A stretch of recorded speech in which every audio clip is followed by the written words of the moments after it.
wabarakatuh. Jam tak ada Pak, tak ada bunyi je. Okey, apa khabar semua? Alhamdulillah. Sihat? Alhamdulillah. Tadi tanya I usia berapa? Dia nak panggil pak cik, saya kata saya usia 25. Dia tak percaya. Memang betul 25. Ada orang kata, Brother Lim, banyak tahun yang lalu saya dengar kamu kata kamu usia 25. Sekarang masih 25. Memang betul. Orang yang benar, dia tak akan ubah kata-katanya. Okey, tahu kan Brother Lim tak tukar nama. Okey, orang yang pertama di Malaysia yang kekalkan nama Cina sebagai nama Islam. Kenapa tak tukar? Nak jawapan panjang ke pendek? Pendek dulu. Suka hati saya. Panjang sebab kajian saya, nama Islam adalah nama yang mempunyai makna yang baik, maksud yang baik. Tak semestinya perlu dalam bahasa Arab atau bahasa Melayu. Sunnah Nabi. Kekalkan nama asal. Selagi tak ada unsur syirik, tak ada maksud makna yang tidak elok. Contohnya Salman Al-Farisi. Dikekalkan nama Parsi. Bilal bin Rabah. Kekalkan nama bahasa Afrika. Berarti kenapa Brother Lee masuk Islam tak boleh kekalkan nama Cina? Boleh faham ke? Okey, cukuplah. Tajuk malam ni iaitu tentang cabaran dan strategi. Cabaran strategi apa? Dakwah antarabangsa, international. Apa masalah yang paling besar, apa cabaran yang paling besar yang kita ada dalam dunia Islam hari ini? Yang salah satu masalah paling besar adalah sendiri orang Islam berpecah belah. Apa masalahnya? Sebab kita belajar biasanya kita mahir satu mazhab punya pandangan. Kita tak mahir mazhab lain. Dan kadang-kadang kita cakap sesuatu, kita sepatutnya kata, saya lebih selesa dengan manhaj mazhab ini. Tapi saya hormati mazhab lain. Itu sepatutnya begitu. Kita seolah-olah satu rumah, bawah satu rumah ada 4 bilik. 4 bilik. Hanafi, Maliki, Syafi'i, Hanbali. Tetapi kita hanya mengenali bilik kita saja. Dan kita rasa bilik kita betul. Dan bilik lain salah. Tapi kamu kata keempat-empat mazhab ni bawa payung ahli sunnah wal jamaah. Tapi bila hujah, seolah-olah mereka terkeluar daripada ahli sunnah wal jamaah. Betul ke? Itu satu masalah yang pertama. Yang kedua, cabaran yang pertama. Kebanyakan kita orang yang ilmuwan belajar agama, kita punya otak bukan fikir nak menyampaikan dakwah. Kebanyakannya, saya nak belajar bidang ni untuk memahami Islam, saya nak cari kerja, habis. Betul ke? So, kebanyakan kita, bila belajar agama, kita tak boleh berdepan dengan non-Muslim. Kalau you jumpa non-Muslim baca Quran, dengan kita baca Quran, dua dunia yang berbeza. Tahu tak dua dunia berbeza? Saya bagi contoh. Ihdinas siratal mustaqim. Maksudnya apa? Tunjukkan kami jalan yang lurus. Maka mereka akan tanya, kenapa Nabi daripada solat pertama sehingga solat terakhir minta Allah tunjukkan jalan yang lurus? Ini menunjukkan dia tak tahu jalan yang lurus. Allah tak bagi tahu dia. Dia berbeza dengan Jesus Christ dalam Gospel of John chapter 14 verse number 6. Jesus Christ kata, I am the way, the truth and the life. No man can come to the Father but by me. Jesus Christ know the way. Muhammad didn't know the way. Mana satu nabi yang palsu, mana satu nabi yang benar? Kamu baca Quran, tahu tak non-Muslim baca Quran ada sudut yang berbeza. Contoh, kamu biasa baca surah Al-Anbiya, surah ke-21 ayat 30. Yang bermaksud, ni ayat, salah satu bahagian ayat itu dia sebut tentang segala-gala yang hidup dijadikan pada air. Pernah baca? Kamu yakin tak ayat ini? Apa maksud ayat ini? Segala-gala yang hidup dijadikan pada air. Every living thing is made of water. Maksudnya segala-gala yang hidup ada nyawa dicipta dengan air. Betul ke? Hello? Tak setuju, kita bincang sampai setuju. Setuju tak? Kamu percaya tak ayat ini? Beriman? Sure. Saya nak tanya sikit dulu. Jin, makhluk yang hidup ke mati? Jin dicipta dengan apa? Tak. Quran kata segala-gala yang hidup dijadikan pada air. Bukankah bercanggah? Malaikat, makhluk yang hidup ke mati? Hidup. Tapi malaikat dicipta dengan apa? Cahaya. Tapi Quran kata segala-gala yang hidup dijadikan pada air. Bukankah bercanggah? Nampak tak non-Muslim yang sudut? Kamu baca surah At-Taubah, surah ke-9 ayat 30. Dan Quran tu Allah sebut tentang orang Yahudi memanggil Uzair sebagai anak Allah. Orang Kristian memanggil Isa sebagai anak Allah. Pernah dengar tak? Kamu rasa kamu percaya tak ayat ini? Percaya. Orang Kristian panggil Jesus, Isa alaihissalam sebagai anak Allah. Satu dunia Kristian tak ada masalah. Ilmuwan-ilmuwan Kristian, padri-padri Kristian. Okey? Ulama-ulama Kristian memang setuju. Dalam Bible pun cakap begitu banyak sekali. Tapi masalahnya orang Yahudi panggil Uzair sebagai anak Allah, itu fitnah. Bagi orang Yahudi, mereka percaya Tuhan tu tunggal. Okey? Deuteronomy chapter number 6 verse number 4. Shema Israelu Adonai ilahainun Adonai ehad. Dia kata, wahai orang-orang Israel, Tuhan kami, Tuhan kamu, Tuhan yang tunggal. Mereka tak pernah Allah ada anak. Dia kata Uzair sebagai anak Allah. Quran kata, betul? You rasa Quran cakap betul ke salah? Betul. Betul? Mana ada orang Yahudi panggil Uzair sebagai anak Allah? Kamu cakap betul kat mana? Apa bukti? Halo? Kamu tak nak belajar biasakan hujah non-Muslim terhadap Islam. Maka bila kamu bertemu dengan non-Muslim tanya soalan macam ni, you KO. Betul KO tak? Betul. Yang kedua, kalau saya lukis bulatan, kamu nampak tak bulatan ini? Nampak ke tak nampak? Tak nampak. Tak nampak sudah dekat. Sekarang nampak ke tak nampak? Sudah nampak. Okey. Okey, bulatan 1, bulatan 2. Kedua-dua bulatan ini bertindih sedikit. Faham ke bertindih? Bertindih biasa sedikit aja. Bulatan sebelah kiri dituju kepada orang bukan Islam. Bulatan sebelah kanan tuju kepada orang Islam. Ya. Nah, sekarang kita bincang bulatan orang Islam sajalah. Ilmuwan-ilmuwan Islam. Ulama-ulama Islam. Mufti-mufti. Ustaz-ustaz. Ustazah-ustazah. Orang ilmuwan Islam. Macam kamu semua lah kan? Okey? Lepas kamu belajar, sekarang saya nak tanya, orang yang ilmuwan Islam, mereka dekat tak kepada orang bukan Islam atau jauh daripada orang bukan Islam? Kamu belajar agama mau pergi jumpa non-Muslim cakap ke? Ataupun kamu nak cakap dengan orang Islam aja? Cakap betul-betul. Cakap. Kalau senang Cakap. dengan Islam lah. Senang dengan Islam kan? Maksudnya apa? Kamu semua ni paling layak, paling banyak ilmu untuk menerangkan Islam kepada golongan bukan Islam. Tetapi kamu paling jauh lah duduk di sekolah pondok, sekolah agama, sekolah tahfiz, universiti, college dan sebagainya. Kamu paling jauh daripada orang bukan Islam. Maka bukan Islam, bila nak tanya soalan, dia tanya siapa? Saya cakap orang Islam biasa. Betul? Orang Islam biasa macam kita berdua, fighter. Tak pandai, tahu sikit-sikit nak goreng. Betul? So non-Muslim akan tanya kita. Dan orang Islam yang biasa. Maka orang Islam yang biasa, dia bukan pakar. Dia bukan ilmuwan. Tapi dia tetap nak mempertahankan Islam. So bila dia jawab, dia buat orang bukan Islam dekat kepada Islam ke tambah keliru. Cabaran.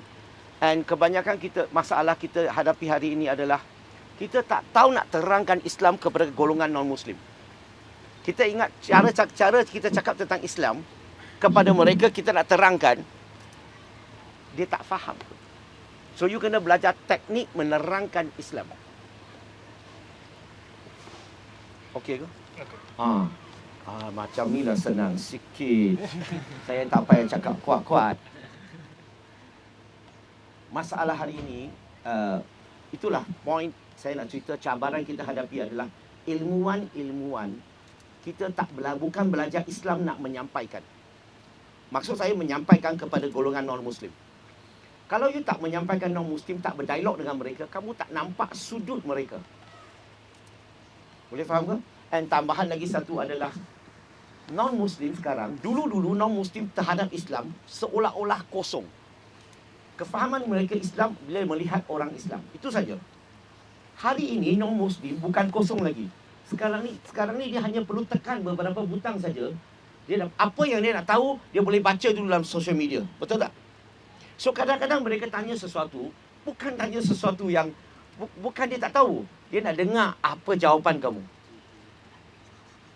Kita belajar tak untuk menjawab sesuatu secara menyeluruh?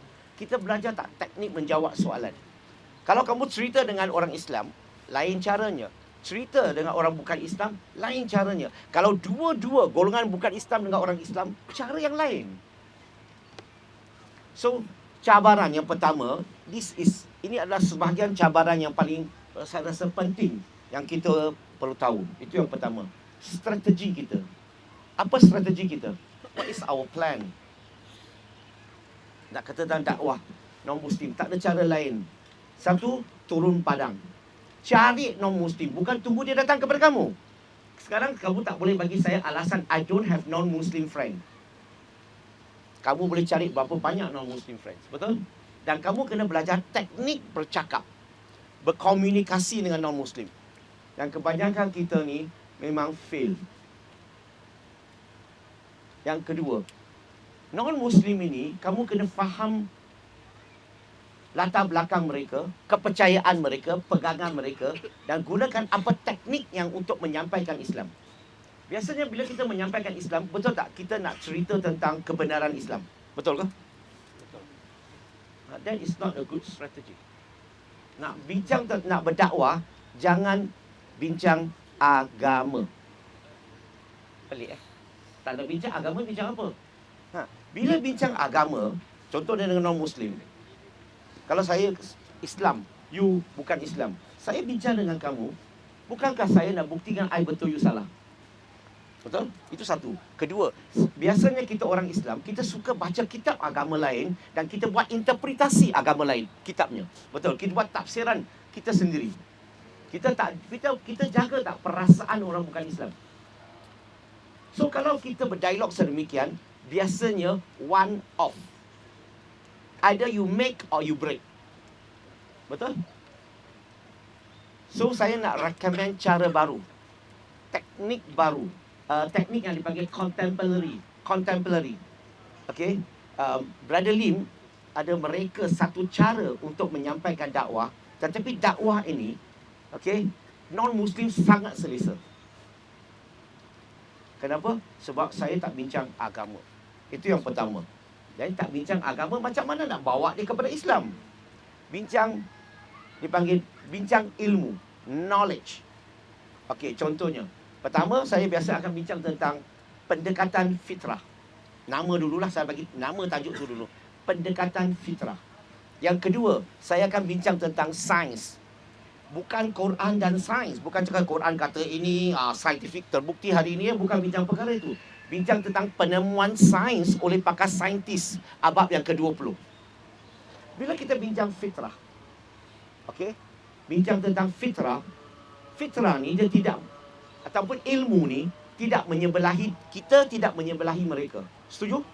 Bila kita bincang penemuan sains, dia tidak menyebelahi kita, tidak menyebelahi mereka. Betul tak? So dia akan rasa perbincangan ini neutral, very easy to communicate. Saya bagi contoh. Bila kita sebut tentang non-Muslim, bila kita sebut tentang agama, majoriti rakyat Malaysia ada agama tak? Ada agama kan? So bila sebut tentang agama, fokus agama tu apa? Fokus. What is the main focus for religion? Majority nak sembah Tuhan. Setuju tak? Betul lah? Dan tapi kalau kamu, betul, mereka nak sembah Tuhan. Mereka bukan nak sembah alam ini, mereka nak sembah Tuhan. Betul ke? Kita orang Islam percaya sama tak dengan dia? Kita juga nak sembah Tuhan, kita bukan nak sembah alam ini. Betul ke? Kalau kita boleh bawa non-Muslim pergi ke basic yang kita sama-sama setuju. You nak sembah Tuhan, I pun nak sembah Tuhan.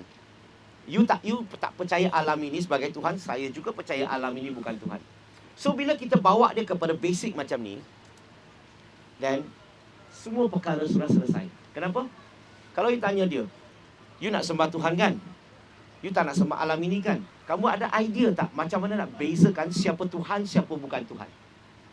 Tahu tak bezakan? Penting tak tanya dia? Dia kata penting. Tapi kamu tahu tak macam mana nak bezakan siapa Tuhan, siapa bukan Tuhan? Non-Muslim have no idea. Sebab agama mereka tak ajar. Agama mereka hanya mengajar sembah Tuhan, buat baik. Dalam agama Islam, baik tak cukup. Good is not good enough. You have to be right. Faham tak? Good and right must move hand in hand. Baik tak cukup, dia kena betul. Baik dan betul kena bergerak seiring. Kamu kenal tak Robin Hood? Memang sini Madinah ni tak ada Robin Hood kan? Kenal tak Robin Hood? Robin Hood baik ke tak baik? Baik. Tak baik ke baik? Baik. Baik kan, dia suka bantu orang susah. Tapi dia betul ke tak betul?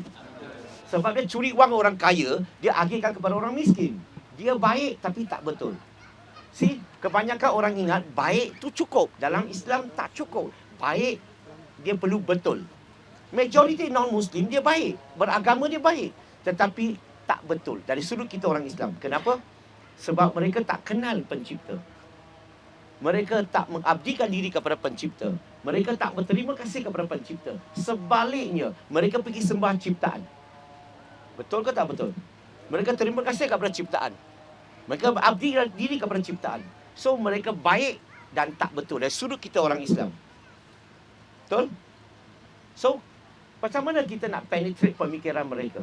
So, kita setuju. You percaya kepada Tuhan, saya percaya kepada Tuhan. Okey. Ada beberapa perkataan sebelum saya sambung. Gunakan Tuhan atau bukan Tuhan satu kumpulan. Satu kumpulan you kena gunakan pencipta ciptaan. Berarti kalau kamu deal dengan Buddhis, deal dengan Taoist, deal dengan Confucianis, kamu tak perlu gunakan pencipta ciptaan. Mereka tak ada konsep itu. Tapi kalau kamu deal dengan Yahudi, Kristian, Bahai, Sikhism, mereka ada konsep pencipta ciptaan. Faham tak? So kamu gunakan perkataan tu ikut siapa orang yang kamu berdialog tu. Okay, saya gunakan pencipta dan ciptaan. Okey? Ataupun saya biasa bagi nama dipanggil CVC, Creator versus Creation. Okey, contoh pencipta, ciptaan. Dia percaya memang Tuhan kan, pencipta kan. Dia percaya kepada ciptaan kan. Sekarang kita letak satu perkataan di tengah-tengah sini, tanya dia. Kekal abadi. Pencipta kekal ke tak kekal? Tanya dia. Non-Muslim, selagi fitrah dia belum dicemari, dia akan kata pencipta kekal. Setuju? Ciptaan kekal tak? Dia kata tak kekal. Dan kamu mula tanya dia, boleh tak bagi contoh? Can you give me some example? Dia kata manusia lah. Lagi binatang lah. Lagi tumbuh-tumbuhan lah. Lagi apa-apa yang ada nyawa dalam alam ini tak ada satu pun kekal. Setuju tak? Yang kedua, kamu letak permulaan pengakhiran. Tanya dia, pencipta ada permulaan pengakhiran tak? Dia kata tak ada. Ciptaan ada tak? Ada. Bagi contoh lagi. Sambunglah sama tadi. Yang ketiga, masa, ruang, jisim. Orang sini boleh ke? Boleh perkataan ni? Time, space and mass. Okey. Pencipta terikat tak kepada masa, ruang dan jisim? Tak terikat. Ciptaan terikat tak? Terikat. Apa bukti? Kita belajar fizik kan? Siapa di sini pakar fizik? Semua pakar. Okey, tak angkat tangan tu, semua pakar lah tu. Fizik yang kita belajar tu, the basic fizik ajar segala-gala dalam alam ini, semua yang fizikal, semua terikat kepada masa, ruang dan jisim. Clear? Maka, pencipta tak terikat. Ciptaan terikat. Yang keempat, bergantung. Pencipta bergantung tak kepada sesuatu untuk hidup? Dia memerlukan tak matahari, udara, makan, minum? Tak. Tak perlu. Ciptaan? Perlu. Last, rehat dan tidur. Pencipta perlu rehat tidur? Tak perlu. Ciptaan? Perlu. Kalau kamu interview non-Muslim, ini jawapan yang kamu akan dapat. Kami interview ratus ribu non-Muslim, ini jawapan yang kamu dapat. Berarti dia setuju pencipta tu kekal selama-lamanya, tiada permulaan pengakhiran, tidak terikat kepada masa, ruang dan jisim, tidak bergantung, tidak rehat dan tidur. Maka ciptaan sebaliknya. Itu menunjukkan fitrah mereka belum dicemari. Mereka boleh bezakan siapa Tuhan, siapa bukan Tuhan. Sekarang ni kamu tanya dia, dia setuju kan? Kita kena cakap dengan dia, saya sebenarnya setuju dengan kamu. I agree with you 100%. Suka tak dia? Dia suka kan? Sekarang tanya dia, dalam dunia ni kan ada macam-macam Tuhan? Atau dalam bahasa Malaysia ni, dalam pasaran ni kan ada macam-macam Tuhan? Boleh tak kamu bagi satu nama, satu Tuhan yang orang sembah? Ini saya tanya non-Muslim. Boleh tak bagi satu nama Tuhan yang orang sembah yang ada 5 ciri-ciri ini? Apa jawapan? Jawapannya dia akan kata tak ada. Sebenarnya bila dia kata tak ada, apa maksud sebenarnya? Dia kata semua Tuhan yang orang sembah tak ada satu pun mempunyai ciri-ciri ketuhanan. Sebab itulah dia kata tak ada. Termasuk Tuhan yang disembah pun bukan Tuhan, sebab dia tak bagi nama. Secara indirect, dia telah lafaz la ilaha. Faham tak? Dia kata semua Tuhan yang orang sembah, tak ada satu pun mempunyai ciri-ciri ketuhanan. Itu maksudnya. Tapi kalau Tuhan cipta kita, dia akan program tak kita kenal dia. You rasa? Lain kali kalau you kahwin, kau kahwin kan? Nikah lah. Kamu ada anak, bukan you lahir lah, bini you lahir. Betul? Kamu akan program tak anak kamu panggil you bapa, panggil isteri kamu mak? Ya atau tidak? Ya. Tak ada. Panggil saya bapa, perempuan lain mak. Tak ada kan? Automatically you akan program, this is your father, this is your mother. Betul ke? Betul. Tuhan cipta kita, takkanlah dia tak program kita untuk kenal dia. Sebab itulah saya kata, fitrah ni, bila Allah tanam dalam diri kita, fitrah kita ni boleh kenal Tuhan. Saya tak ada masa nak terangkan daripada sejarah semua. Hari ni ringkas saja. Okey, kalau saya bagi contoh daripada mula hingga sekarang, kamu akan dapat lihat gambaran yang jelas. Okey, so Tuhan cipta kita, dia program kita boleh kenal dia. Tadi saya tanya non-Muslim, dia bagi jawapan yang betul tak? Itulah program yang Allah telah programkan dari dirinya. Selagi fitrah dia tidak dicemari, dia boleh kenal Tuhan. Betul? Sekarang tanya dia, ada tak mana-mana kitab di dunia, kitab agama di dunia yang menceritakan ini 5 ciri ni, ciri-ciri pencipta, ataupun dia ada ciri-ciri lain yang hanya pencipta ada, ciptaan tak ada? Tanya dia, boleh tak? Dalam kitab kamu ada mana-mana kitab tak sebut begitu? Kamu tak akan jumpa, melainkan kamu jumpa dalam Al-Quran. Surah Al-Baqarah, surah kedua, ayat 255. Ayat ini adalah touchstone of theology. Kayu ukur untuk mengenali siapa Tuhan, siapa bukan Tuhan. Contoh, pencipta, ciptaan. Okey, saya letak nama Muhammad sallallahu alaihi wasallam di atas.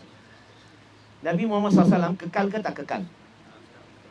So, dia pencipta ke ciptaan? So, dia masuk kategori ciptaan. See, kayu ukur. Nabi Muhammad SAW ada permulaan pengakhiran tak? Ada, lahir 570, wafat 632. Ciptaan. Dia terikat tak kepada masa, ruang dan jisim? Ciptaan. Dia bergantung tak semasa hidup? Ciptaan. Dia rehat dan tidur? Maka ciptaan. Nabi Muhammad SAW ada tak ciri-ciri ketuhanan? Tak ada. Langsung tak ada. Nah, ini kayu ukur. Tak percaya, kita letak lagi satu Tuhan lagi. Contohnya orang sembah. Ada sebahagian Cina anggap dia sebagai guru, sebahagian Cina anggap dia sebagai Tuhan. Siddhartha Gautama Buddha. Siddhartha Gautama Buddha kekal ke tak kekal? Tak kekal. Dia pernah wujud dan telah meninggal. Maka ciptaan. Dia ada permulaan pengakhiran tak? Ada. Ciptaan. Dia terikat tak kepada masa, ruang dan jisim semasa hidup di muka bumi ini? Ciptaan. Dia rehat dan tidur. Dia bergantung dan dia rehat dan tidur. So, Siddhartha Gautama Buddha dari sudut kita orang Islam, ada tak ciri-ciri ketuhanan? Tak ada. Mari kita sambung lagi. Letak Jesus Christ. Jesus Christ, ada tak ciri-ciri ketuhanan? Kita ada agama jiran percaya dia anak Tuhan dan dituhankan. Faham tak agama jiran? Faham Tak payahlah sebut nama. Okey. So, Jesus Christ kekal ke tak kekal? Tak kekal. Dari sudut kita orang Islam, dia tak kekal. Betul ke? Betul. Sebab dia insan, dia manusia. Betul? Dari sudut agama jiran, dia kekal ke tak kekal? Semua tak tahulah. You baca Gospel of Matthew, chapter 27, verse 46.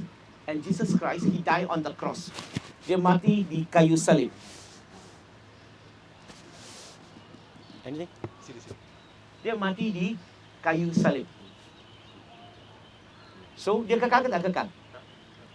Tak kekal. Pencipta ke ciptaan? Ciptaan. Dia ada permulaan pengakhiran tak? Ada ke tak ada?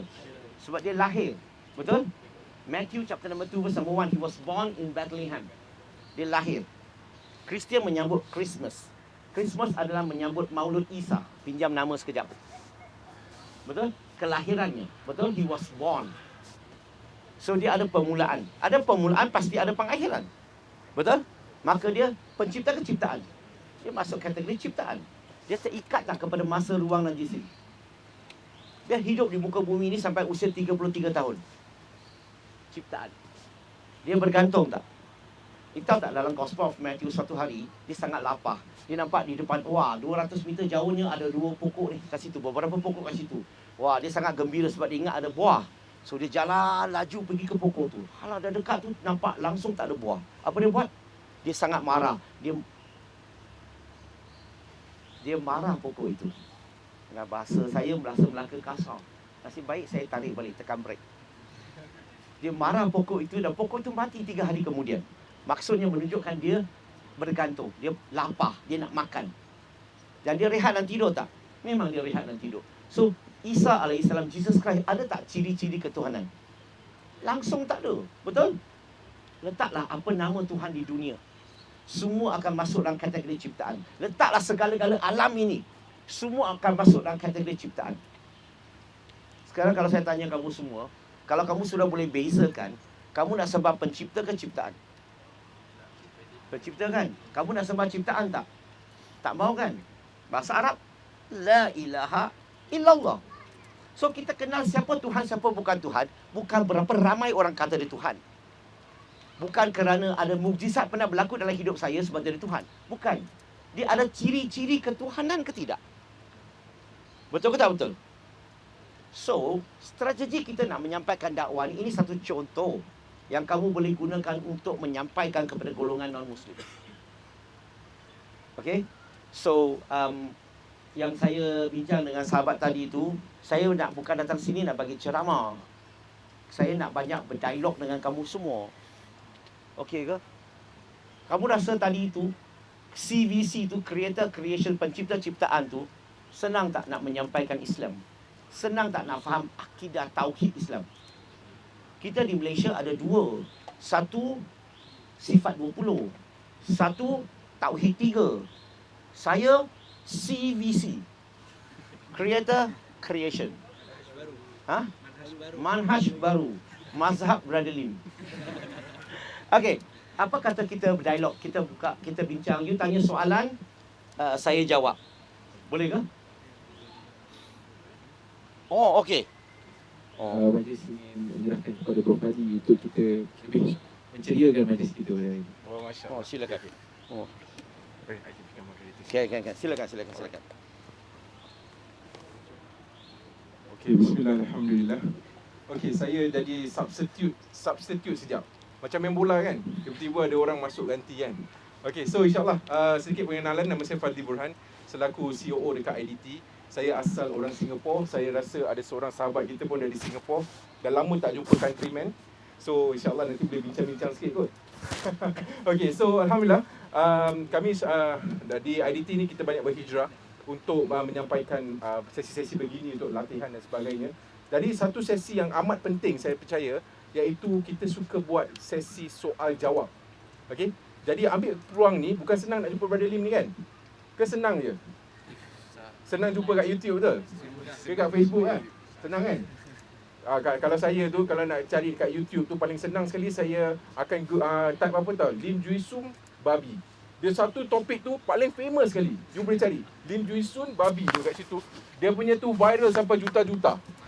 Tak ada. Tak ada, bukan tajuk dia babi, bukan. Boleh faham kan? Okay, so insyaAllah ada siapa-siapa nak tanya soalan tak?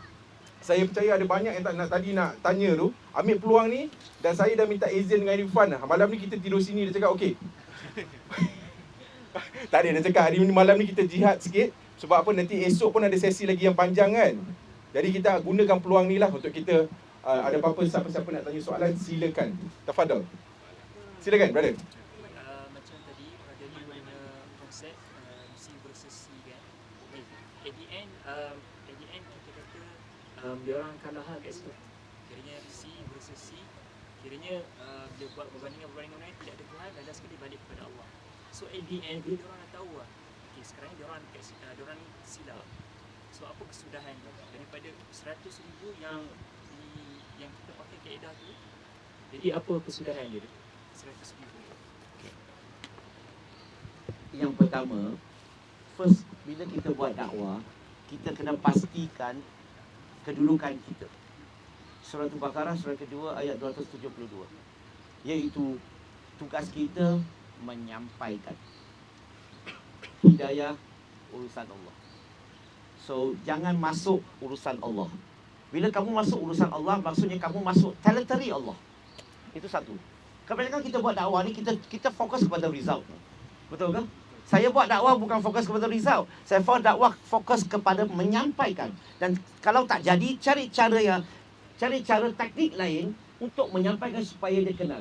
Dia masuk tak masuk, saya tawakal. Kenapa? Itu bukan it's not the result oriented. Bukan result saja menunjukkan ini baik, itu baik. Tapi yang penting, message yang kita sampaikan tu, dia boleh kenal tak Allah. Dia boleh bezakan siapa pencipta, siapa ciptaan. Itu point di sini. Dari sudut kami tak suka gunakan result. Biasanya orang kata, Brother Lim, kamu dakwah 26 tahun. Berapa ramai orang kamu telah bawa masuk Islam? Jawapan saya tak ada. Pelik kan? Sebab semua yang masuk Islam, hidayah Allah yang berikan. Saya sekadar menyampaikan. Saya sekadar menguruskan. Saya tak berhak untuk claim. Kadang-kadang orang tu masuk Islam sebabkan you yang sampaikan 15 tahun yang lalu. Kemudian dia jumpa dia yang sampaikan sedikit. Kemudian jumpa dia yang bagi risalah. Kemudian jumpa. Akhir sekali ngam-ngam datang jumpa saya, dia mengucap syahadah. Ini saya dakwa, saya yang bawa dia masuk Islam. Mana boleh, saya tak berani, saya tak akan buat begitu. So it's not the result. It is whether the message that we deliver has reached that person. Can that person understand how to differentiate who is creator, the creator and the creation? Okay. So the moment the person can understand, the rest of the thing is kita serah kepada Allah. Sebab dia mula kenal apa-apa yang dia tahu semua ni tak ada satu pun Tuhan. Melainkan Tuhan yang mempunyai 5 ciri-ciri ini. Sebab itulah bila non-Muslim, bila saya sampaikan creator and creation, dia nak tahu siapa yang ada 5 ciri-ciri ini. Saya tunjuk dia surah Al-Baqarah ayat 255. Dan sebahagian masuk Islam, sebahagian masih lagi mereka tidak masuk Islam. Itu bukan urusan saya, itu urusan Allah Subhanahu Wa Taala. Hidayah daripada urusan Allah, so saya hanya menyampaikan. Tapi teknik ini senang tak nak faham? So, and then tak sensitif yang penting tu, saya tanya non-Muslim. Okey, contoh saya tanya dia. Okey, Nabi Muhammad SAW, okey, dia kekal ke tak kekal? Dia kata tak kekal. Yang jawab tu siapa? Non-Muslim yang jawab. Sekarang ni kita buat dakwah, kita paksa mereka percaya Tuhan tu satu, Tuhan tu tunggal. Betul? Saya kurang bukan tak salah lah, bukan salah. Saya tak berapa suka menggunakan perkataan, tak selesa menggunakan perkataan we Muslim believe in one God. Biasa dengar tak orang cakap begitu? Kalau you cakap begitu, orang Hindu kata we believe in one God too. Bahai kata we believe in one God. Sikhism kata we believe in one God. Dan kebanyakan Kristian kata dia believe in one God. Now, kenapa you nak sampaikan dakwah kepada saya? I believe in one God, same like you. Dalam Islam bukan we believe in one God, we believe in la ilaha illallah. There's none deserve to worship except Allah Subhanahu Wa Taala. That is different, believe in one God. So, kalau kamu nak cerita tentang result tu, mungkin maaflah, kamu kecewa malam ini. So, saya tak minat nak cerita tentang result. So, result is not important. Important thing, we deliver with hikmah. Dan orang non-Muslim tak rasa sensitif dan boleh sambung bincang lagi. Tapi sebab tadi tu saya gunakan hujah sekejap saja. Tapi sebenarnya menerangkan keseluruhan konsep tu perlukan masa. Okay, so saya bagi satu idea saja, just to spark, to start the conversation. Alright, boleh ke? Soalan lain? Ya, Assalamualaikum. Sekarang CVC tu digunakan untuk test untuk yang sembah Tuhan lain. Bagaimana kita nak hadap dengan atheist? Bagaimana kita nak trigger dia untuk ada Tuhan? Okay. Now, dia kata orang atheist ni tak percaya kepada Tuhan, betul? Dan saya biasanya dengan atheist ni, saya cakap dengan dia, I know you don't believe. Dia bukan tak percaya Tuhan tau. Atheist ni bukan tak percaya Tuhan. Dia menolak kewujudan Tuhan. Tahu tak bezanya? It's rejecting the existence of God. Dia bukan kata I don't believe in God. Bukan begitu. Okey, itu satu.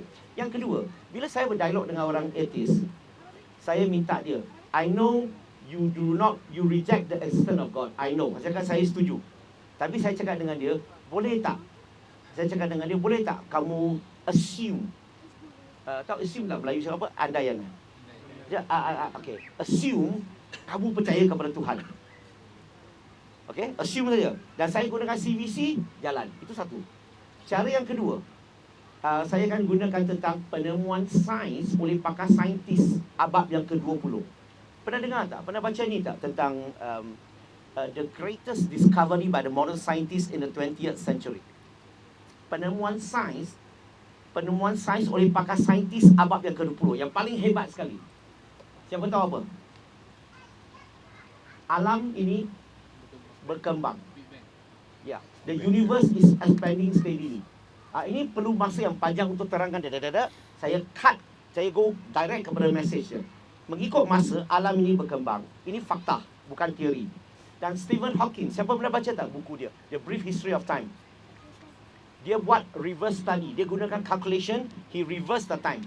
Kalau reverse the time, apa akan jadi alam ini?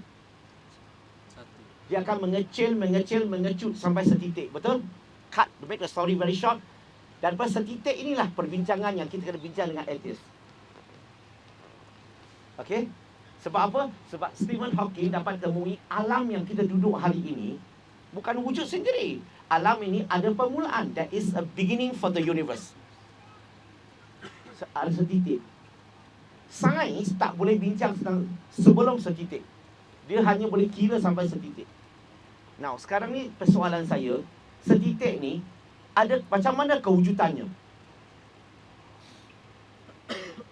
Halo? Tahu tak setitik ni? Dia bergantung tak? Dia bergantung kepada ratusan amino acid. Kalau dia bergantung, boleh tak dia cipta sendiri? Kamu tak boleh faham tak? You umur berapa? Berapa apa? 23. 24 tahun yang lalu. Kalau ingat mak bapak kamu mereka berjumpa, nikah. Betul? Kewujudan kamu bergantung tak kepada mak bapak kamu? Ya kan tidak? So kalau kewujudan kamu bergantung kepada mak bapak, boleh tak kamu cipta sendiri? Boleh tak kamu lahirkan diri sendiri? Tak boleh kan? So kalau setitik ini bergantung kepada ratusan amino acid, boleh tak dia cipta sendiri? So okey, dia tak boleh cipta sendiri. Nah, macam mana dia boleh wujud? Adakah dia pencipta alam ini? Halo? Adakah dia pencipta alam ini setitik itu? Kalau ini tidak, apa hujah yang ada yang boleh membuktikan bahawa macam mana dia boleh wujud? Tak ada hujah yang lain melainkan dia telah dicipta daripada tanpa apa-apa. Cuba baca surah An-Tur, surah ke-52 ayat 35. Balik baca ayat ni atau sekarang boleh baca ayat ni. Allah bertanya setitik ni dalam Quran. Allah challenge the point of singularity. Surah ke-52 ayat 35. So, dia telah dicipta daripada tanpa apa-apa. Sebab itulah kita manusia ni tak boleh digelar sebagai pencipta. Kita hanya boleh gelar sebagai reka cipta. Kita memerlukan sesuatu untuk cipta sesuatu. Betul ke? Boleh tak kamu cipta kerusi tanpa sesuatu? Boleh tak kamu cipta kerusi daripada tanpa apa-apa? Tak boleh. So, berarti di dunia ini kita memerlukan sesuatu untuk cipta sesuatu. Betul tak? Dalam berti kata lain, daripada sudut sains, okay, kita tengok sudut semua tu tak mungkin. Maka hanya tinggal satu cara saja yang mungkin, iaitu dia dicipta daripada tanpa apa-apa. Kalau tanya, ask the atheist, how do you explain about this point of singularity? How this point of singularity can come to existence? Macam mana dia boleh wujud?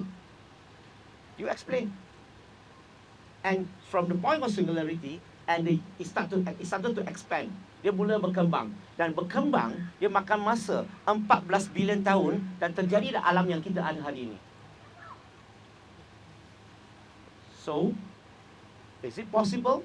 If he cannot create himself, he is not the creator of the universe, then how can he come to existence? So there's only one explanation has been created. That's number one. This universe has been created. Number one. Now, bila Tuhan ciptakan alam ini, when this universe was created, when God created the universe, it come together with time, space and mass. Datang bersama-sama dengan masa, ruang dan jisim. So, alam yang kita duduk hari ini, betul tak? Wujudnya masa, ruang dan jisim? Now, sebelum alam ini dicipta, wujud tak masa, ruang dan jisim? Halo? Jawapannya? Tidak. Tapi pencipta wujud tak? Maksudnya apa? Tu pencipta yang sebenarnya menciptakan alam ini, dia di luar daripada aliran masa, ruang dan jisim. Dia tak terikat kepada masa, ruang dan jisim. Betul? Tengok Tuhan-Tuhan yang orang sembah, terikat tak kepada masa, ruang dan jisim? Sebab itulah bila mereka kamu tanya mereka, ada tak Tuhan yang ada 5 ciri-ciri ini? Dia kata tak ada. Kenapa? Sebab dia tahu Tuhan-Tuhan yang dia lihat tu, orang yang sembah tu sama dengan dia. Semua tak ada ciri-ciri ketuhanan. Betul ke? Tuhan-Tuhan yang orang sembah semua terikat kepada masa, ruang dan jisim. So, untuk mencari pencipta yang sebenar, kamu kena carilah pencipta yang tak terikat kepada masa, ruang dan jisim. Kat mana kamu boleh cari? Hanya dalam Quran sebut. Betul? Allahus Samad. Samad tu apa? Siapa tahu? Allah tempat bergantung. Lagi, Samad juga boleh bawa maksud Allah tiada permulaan pengakhiran.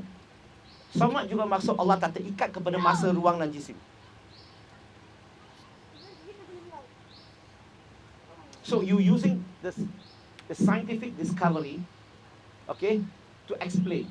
Now, okay. Kamu setuju tak Allah tahu segala-galanya? Macam mana nak buktikan Allah tahu segala-galanya? Bayangkan ini alam. Ini alam. Tolong pegang. Saya nak cakap. Ini alam. Okay?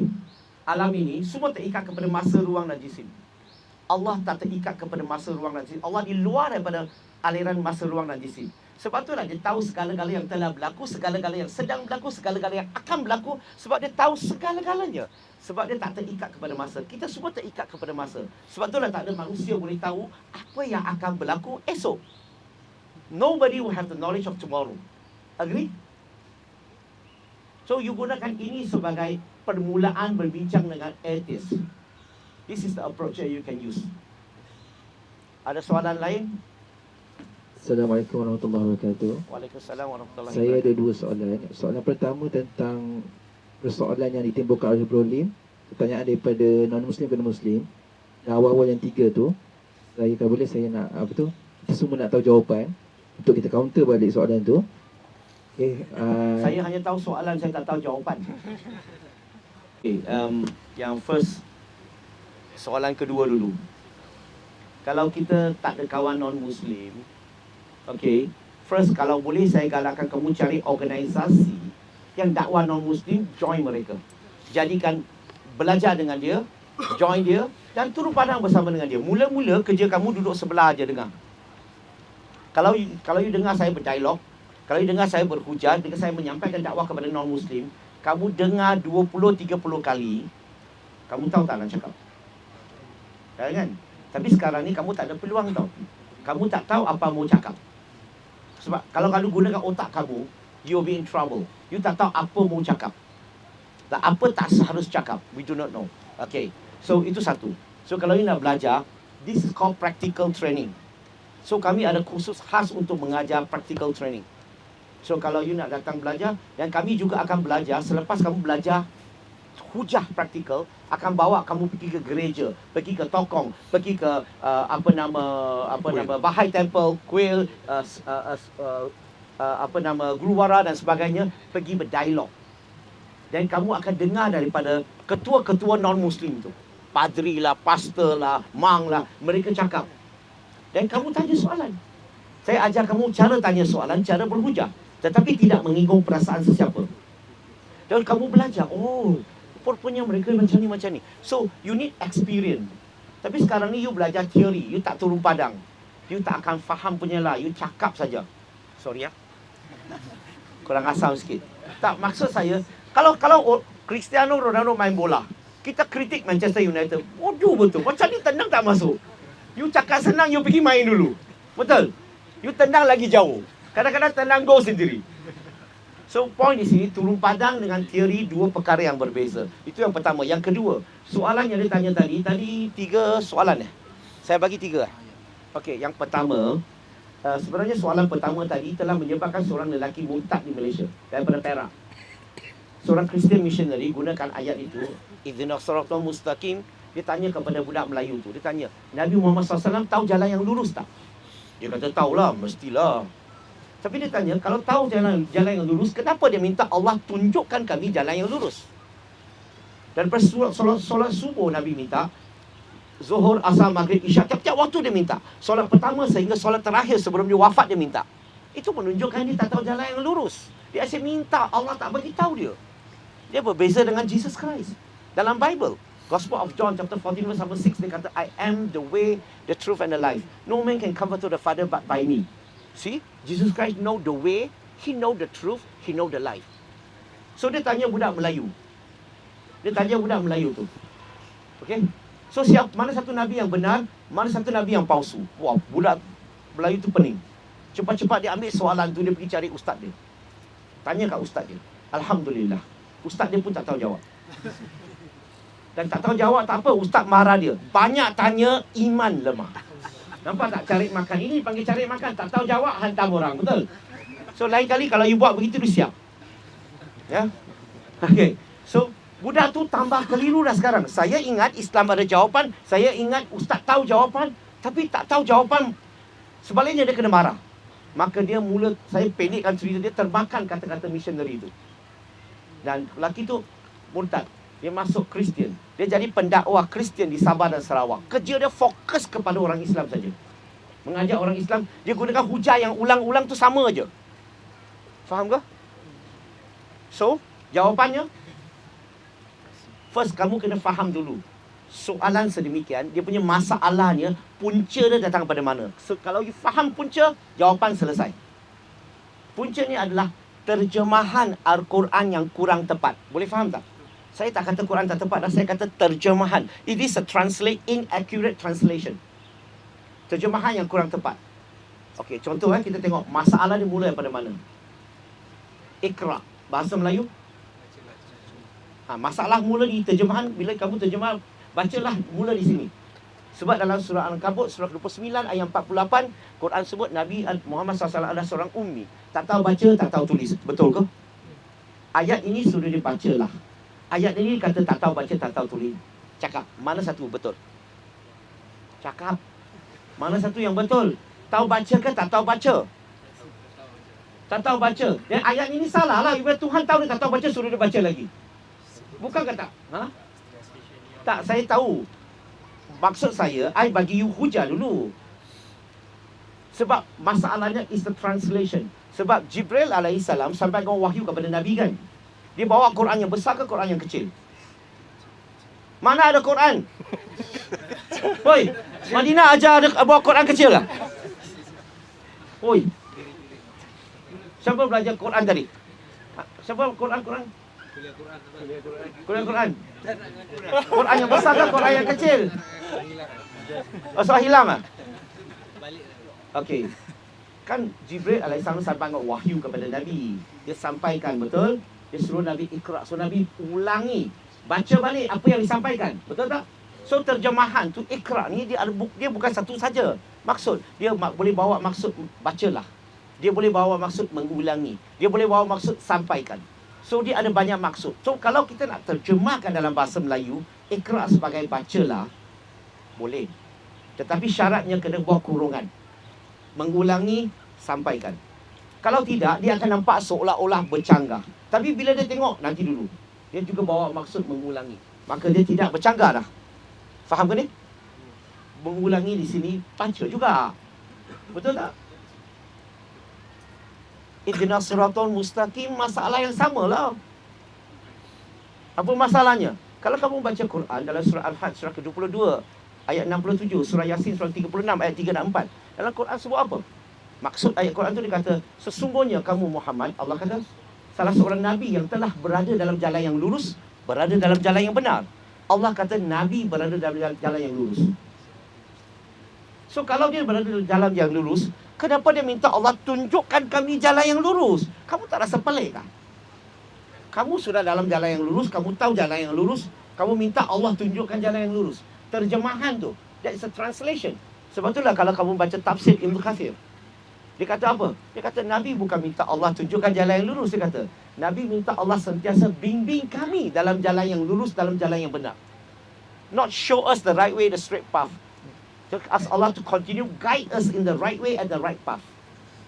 So masalahnya apa di sini? Kalau ustaz tu boleh tak boleh menjawab cara begini, selesai tak budak Melayu tu? So banyak tanya, iman lemah. Kamu tanya 2 soalan kan? Okey, soalan pertama. Soalan kedua tadi tentang air tu kan. Segala-gala yang hidup dijadikan daripada air. First kita kena faham dulu, setiap ayat Quran yang diturunkan ada konteks tak? Dia ada konteksnya. Kalau Allah sebut tentang ya ayuhan nas, apa konteksnya? Manusia. Termasuk orang Islam bukan Islam. Allah kata ya ayyuhallazina amanu. Maksudnya wahai orang yang beriman, rujuk kepada orang Islam. Kalau dia kata qul ya ahlul kitab, maka rujuk kepada Yahudi dan Nasrani. Sorry saya laju sikit. Konteksnya. So apa konteksnya ayat ini? First kita kena faham dulu. Ciptaan Allah Subhanahu wa taala mula dengan apa? Makhluk pertama Allah cipta apa? Bukan malaikat dulu ke? Itu saya tahu, tapi makhluk dulu. Nanti itu banyak cerita. Saya tak mau cakap itu dulu sebab itu kacau. Nanti kita akan bincang banyak cerita. Okey, first start dengan malaikat dulu, betul? Yang kita kenal lah. Betul? Lagi? Jin. Betul? Bumi dulu kan manusia dulu. Bumi dulu, kemudian manusia. Kita manusia ni, kita diletak di muka bumi ni tau. Kita ni pendatang tau. Setuju tak? Setuju. Maka Quran diturunkan untuk apa? Untuk siapa? Manusia. Betul tak? Sebagai panduan bimbingan manusia. Betul? Maka konteksnya adalah di bumi ini. Bukan apa yang dicipta sebelum itu. Dia tujuan cerita tentang konteksnya. Faham ke ni? Clear? Soalan ketiga. Apa Surah At-Taubah tadi. Okay. Now. Orang Yahudi memanggil Uzair sebagai anak Allah. Quran kata kan? Orang Kristian panggil Isa sebagai anak Allah. Kristian punya kita selesailah, tak payah bincang lagi. Mereka setuju. Tak ada orang komplain. Yang komplain Yahudi. Yang pertama, bila kita sebut ayat ini, Quran bukan menceritakan tentang orang Yahudi hari ini. Quran punya konteks menceritakan orang Yahudi dulu-dulu. Itu yang pertama. Zaman Nabi ada tak Yahudi? Ada tak Yahudi yang memungkiri perjanjian? Ingat lagi? Okay, good, settle. Nah, kita semua setuju.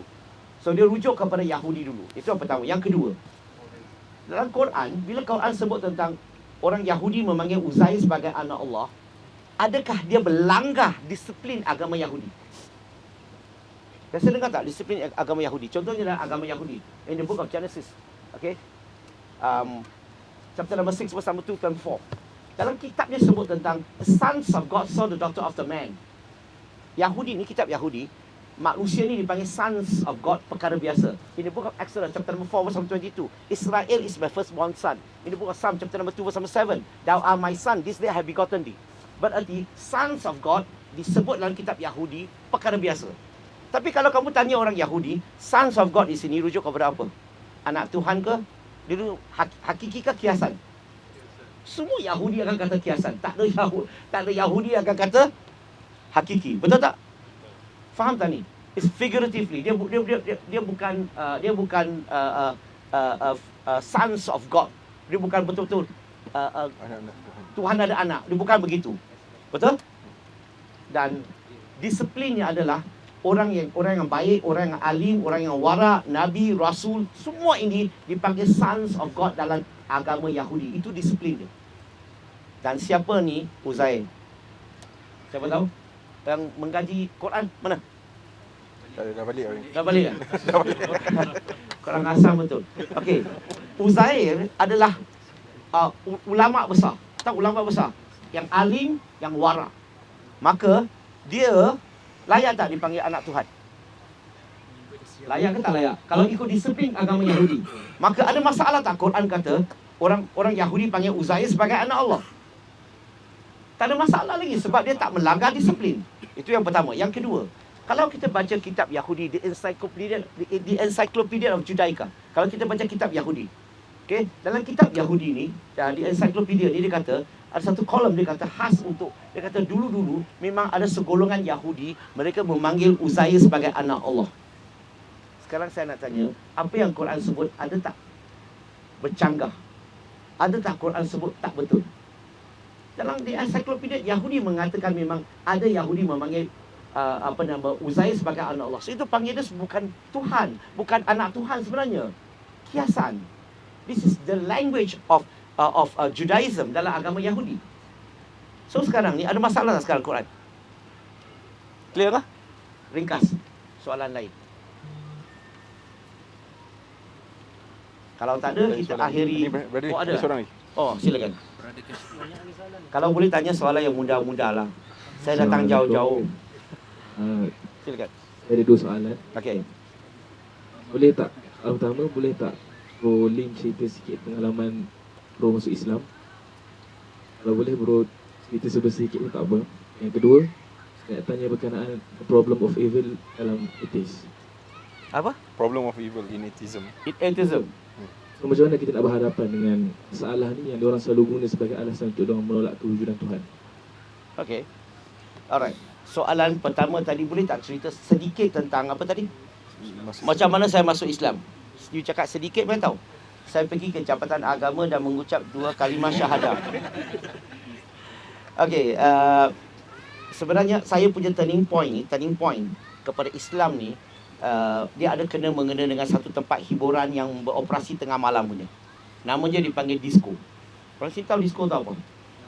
Lepas ni kita pergi ya. Okey, saya sini tak ada. Yang tipu. Tak ada ke? Serius? Tak bayar. Okey, saya pergi disco ni, saya kenal seorang haji yang bekerja dalam disco sebagai pegawai keselamatan bouncer. Tahu bouncer tak? Okey, pendekkan cerita, kita jadi kawan baik, dia ajak saya ke rumah dia. Dan dia pasang satu tape, dia tahu saya Kristian, dia Islam kan. So dia pasang satu tape debat antara Sheikh Ahmad Didat dengan Jimmy Swaggart. Faham ke ni? Yang debat, is the Bible God's words? This is one of the greatest debate in America. Kalau saya bagi tahu you sejarah, macam mana boleh berlaku debat tu, kamu lagi enjoy tengok tape tu. Tapi tak ada masa kan? Okay, cut. Debat itu, bila saya pergi rumah ni tonton tape itu, selepas dengar tape itu, sebab 40 minit Didat kemukakan semua kelemahan, kecacatan, pencanggahan dan sebagainya. Satu list. Saya masa tu memang pening sekali. Saya tak puas hati. Saya bagi alasan, Jimmy Swaggart tak pandai bercakap. Maka saya mula beli tape semua. Ada 89 tape, 9 tajuk. Keseluruhannya, setiap tape, setiap dialog atau debat, sekurang-kurangnya 2 tape, 3 tape, 4 tape. Dulu tape ni mahal tau, VHS. Bahkan belanja dekat RM10,000. Sekarang you pergi YouTube free. Pun you tak mau tengok, betul? Tengok muka soal tahu. Sebab free kan. You bayar RM10,000, I download kasih you. Jual. Okay, cut. Saya tengok Jimmy Swaggart, dia tidak menjawab soalan, dia tak membantah. Sebaliknya dia pergi menceritakan sesuatu yang tak ada kena mengenai topik.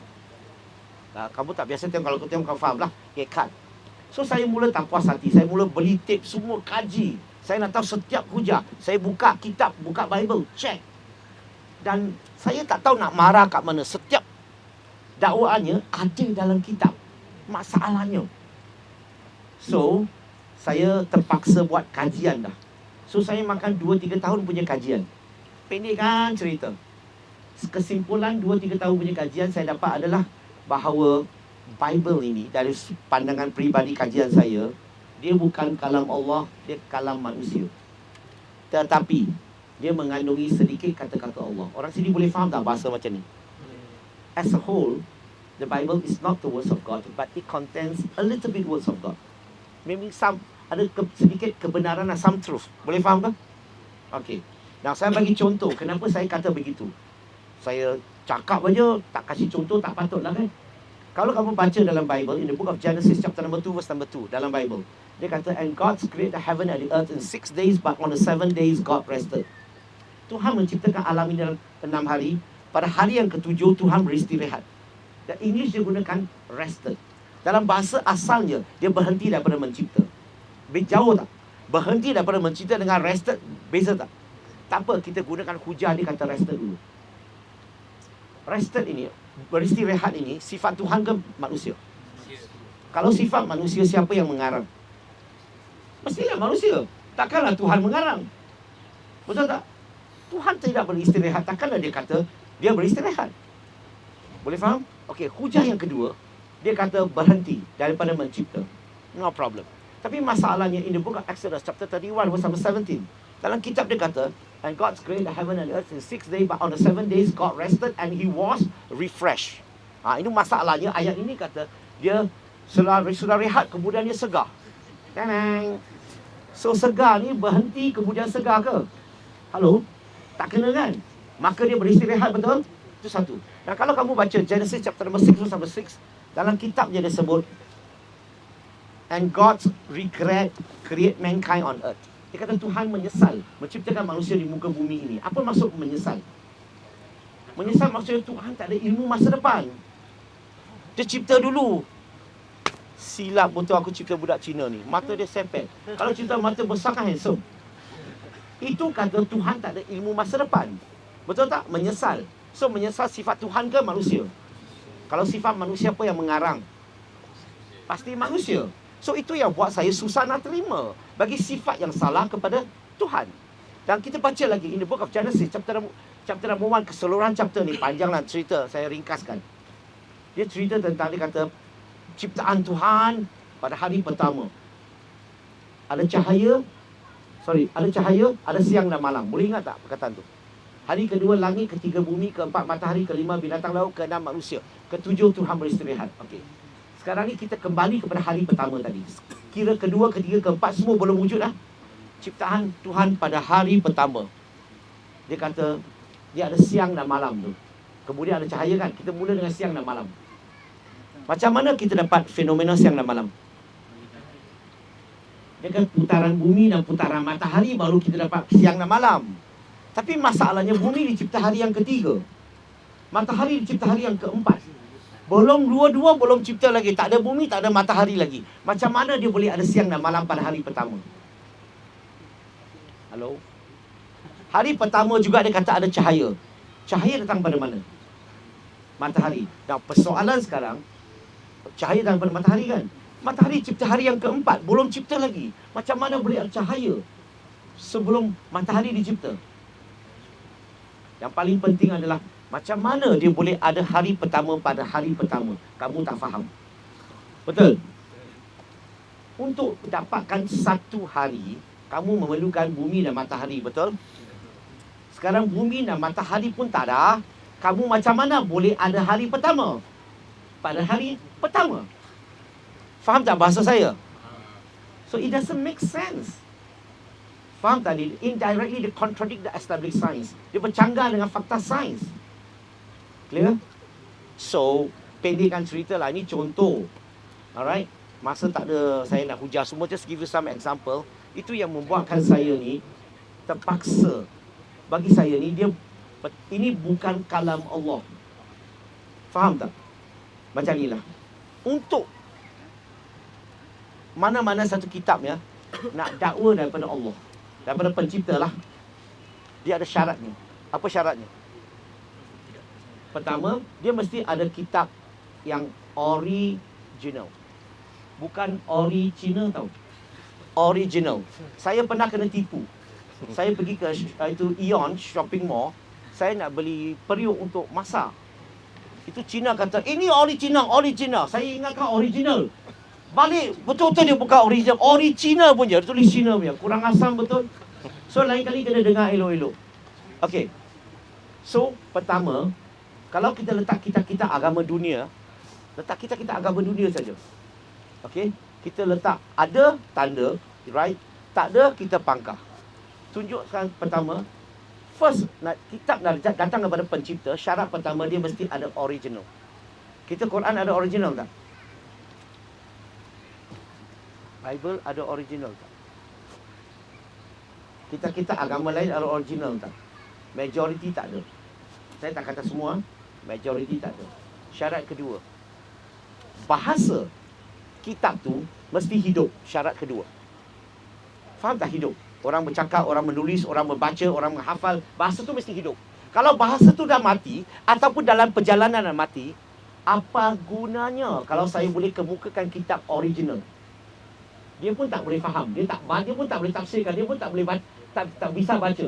So what is the point? Banyak tak kitab-kitab dunia bahasa sudah mati, saya tak boleh sebut nama lah sebab live, rakam. Ada setengah-setengah sensitif ya. Saya tak gunakan nama. Kitab-kitab majoritinya sama ada dah mati ataupun dalam perjalanan nak mati. Meaning that language is no longer spoken language. It's no longer language that people learn, people write, things like that. So dia tidak ada. So yang syarat kedua ni berapa banyak agama ada. Syarat ketiga, kitab itu ditulis oleh pengasas tu semasa dia hidup. Jesus Christ tulis Bible. Bible dikumpulkan bila? Itu tahu tak, Bible bila dijadikan canonical, dia jadikan secara rasmi kitab yang mereka percaya. Tahu bila? 397. Maksudnya 360 lebih tahun kemudian baru dijadikan kitab itu. Faham ke? So dia bukan dijadikan kitab itu wujud zaman Jesus Christ. Lain-lain tak mau sebutlah. Agama Buddha lagi tak payah cerita. Dia punya kitab dikarang 500 tahun kemudian baru orang mula tulis ajarannya. So you rasa ada kemungkinan tak? Kalau 500 tahun yang lalu, dia tak macam hadis kita, okey. Nabi Muhammad SAW sampai kepada sahabat sampai kepada tabi'in, sahabat tabi'in sampai ke tabi'in dan sebagainya. Dia tak ada. So skip 500 tahun, orang mengarang. Dan macam mana kamu nak tahu karangan itu betul-betul datang dari mulut dia? So it's impossible. So point di sini yang keempat. Untuk mana-mana kitab datang kepada Tuhan, dia mesti relevan. Zaman pengasasnya, sekarang, dan relevan sampai hari kiamat. Quran relevan tak zaman Nabi? Relevan tak hari ini? Relevan tak sampai hari kiamat? Nah, kita agama lain. Di Malaysia, saya kerap terlibat dalam dialog dengan agama non-Muslim, dalam agama-agama lain. Okey? Bila kita berdialog, bila cakap sesuatu hujah, satu tajuk, jarang kamu dapat dengar mereka kata, dalam kitab ini, surah berapa, ayat berapa, apa katanya, apa maksudnya. Kamu jarang-jarang dengar punya. Kami percaya. Dia hanya kata, kami percaya. Sekarang ni, kalau dia relevan, dia mesti dalam kitabnya. Betul tak? Seterusnya, kitab, tujuan kitab diturunkan untuk apa? Sebagai panduan, bimbingan kehidupan, betul? Okey. So sekarang ni kalau kita bincang tentang isu muamalat. Dalam Islam, isu muamalat kita diajar secara menyeluruh ke tidak? Isu menyeluruh? Daripada perkara kecil sampai perkara besar, menyeluruh tak? Saya tak ada masa dah bagi contoh lah. Kan? Okey. Agama lain ada ajar tak? Saya bagi satu contoh aja. Penyembelihan binatang. Agama lain ajar tak? Yang kita lihat hari ini, penyembelihan kita kan. Tahu tak, penyembelihan ini telah diajar 1400 lebih tahun yang lalu. Bukan hari ini diajar, betul? You tahu tak, 300 tahun yang lalu, manusia macam mana mereka bunuh binatang? Tahu tak, macam mana mereka tangkap binatang? Mereka buat lubang, letak barang-barang tajam-tajam, biar binatang tu jatuh, sudah trap. Ataupun mereka letak tali. Bila binatang lalu tali tu ikat kaki dia, pum, naik ke atas, gunakan kayu pukul atau pukul sampai mati. Itu dulu-dulu macam mana beberapa ratus tahun yang lalu cara mereka layan binatang. Tapi dalam Islam ajar kita macam mana nak menghormati binatang. 1400 tahun yang lalu. Syaratnya pisau yang sangat tajam. Lagi tak boleh main muzik tau. Ada? Boleh buat macam tu? Kalau kamu buat macam tu, kamu mendera binatang tu, maka binatang jadi haram bagi kamu. Tak boleh makan binatang tu. Setuju tak? Tak ada masa nak hujah lah. Cut. Apa lagi? Okeylah, cukup lah. Just nak bagi tahu bahawa yang buat saya tertarik kepada agama Islam banyak perkara. Yang paling penting, pencipta ciptaan tadi. Saya kali pertama dalam hidup saya benar-benar kenal siapa pencipta, siapa ciptaan dengan jelas. Berarti kepercayaan saya bukan buta tuli, bukan ikut-ikutan. Kepercayaan saya betul-betul saya faham dan saya kenal siapa pencipta, siapa ciptaan. Clear tak? Next. Soalan kedua tadi. Soalan kedua. Lupa. Bahasa atheist, problem of evil. What is the question? What is their problem? Saya macam mana berusaha untuk hadap dengan orang yang hujah untuk hadap dia punya hujah problem of evil. Yalah, dia kena bagi contoh lah. What do you mean evil? Atheist ni, dia tak percaya wujudnya Tuhan. Dia mana percaya wujudnya evil? So macam mana nak hujah dia tak percaya? Maksudnya dia kata kalau Tuhan dia baik, maksudnya Tuhan tak akan cerita keburukan sekian-sekian. Apa? Takkan apa? Kalau Tuhan dia baik, Mungkin point you adalah tentang atheist ini dia menolak kewujudan Tuhan. Sebenarnya hujahnya adalah dia kenapa manusia ni perlu melalui kesensaraan, kesakitan. Kalau Tuhan wujud, kenapa orang Syria, orang Yaman melalui kesakitan, kesengsaraan? Betul? You see, yang pertama, tak tahu, tak faham, mungkin kita kelemahan kita. Tak tahu sesuatu kenapa, bukan mencabar wujudnya Tuhan atau tidak. Faham tak? Contoh, Perdana Menteri Malaysia buat satu keputusan, buat satu projek. Kamu tak faham itu projek. Okey? Kamu rasa tak masuk akal. Betul? Itu bukan mencabar wujudnya Perdana Menteri ke tidak. Hanya saya tak faham kenapa dia nak buat pilihan begitu. Now, kita tak tahu Allah boleh jadikan tak manusia semuanya tak ada melalui kesakitan dan kesengsaraan. Boleh ke tak boleh? Apa bukti? Malaikat semua tidak melalui semua itu. Betul tak? Malaikat ada tak melalui kesakitan, kesengsaraan? Perlu makan minum tak? Nah, itu contoh. Allah kalau boleh ciptakan malaikat begini, Allah boleh ciptakan semua makhluk begitu. Tetapi Allah pilih untuk menciptakan manusia berlainan. Boleh faham? Itu satu. Now, sakit ini, kalau kamu tak faham, ya, you rasa macam sesuatu yang tak bermakna. Tetapi kalau kamu faham, ada setengah-setengah sakit, kamu faham kebaikannya. Ada setengah-setengah sakit, kamu tahu keseronokannya. Ada setengah-setengah sakit, kamu tak tahu kenapa begitu. You cannot understand. Saya bagi contoh. Bayangkan kalau kita tak melalui kesakitan. Isteri kamu mengandung. Selepas 9 bulan pun tak ada sakitnya. Tiba-tiba tak ada signal. Tengah jalan dia keluar. Best tak? Best ke tak best? Kamu bawa kereta, langgar aksiden, tangan patah. Tak ada sakitnya sebab tak ada sakit. Shock. Kamu kena kanser paru-paru. Tak ada sakit. Tak ada sakit pun kamu tak tahu nak pergi berubat kan? Maka kamu bawa kerja, tiba-tiba collapse, mati. Kamu suka macam tu ke? Tanda-tanda sakit itu bagi apa? Bagi signal. Bagi signal kepada kamu bahawa apa? Kamu kan pergi check dulu. Dan pergi berubat. Baik ke tak baik sakit? Ada setengah-setengah sakit kita faham hikmahnya. Tapi ada yang kita tak faham hikmah. Kita tak tahu. Tak tahu bukan mencabar kewujudan Tuhan ke tidak wujudkan Tuhan. It's just because of shortcoming. Dan kalau kita ada how to call faith base, iaitu kalau kita ada kepercayaan tentang dalam Islam contohnya. Bagi mereka yang tak ada agama, kesakitan tu sia-sia. Tapi bagi mereka yang ada agama, kalau kita Islam, kesakitan tu apa? Bila kita lalui kesakitan tu apa? Allah apa? Hapuskan dosa kita. Nampak tak? So, you don't understand something, that is not the challenge whether God exists or not, God doesn't exist. Now, atheist ini, dia nak cari hujah untuk menolak kewujudan Tuhan. Biasanya dia gunakan itu sebagai hujah. Faham ke?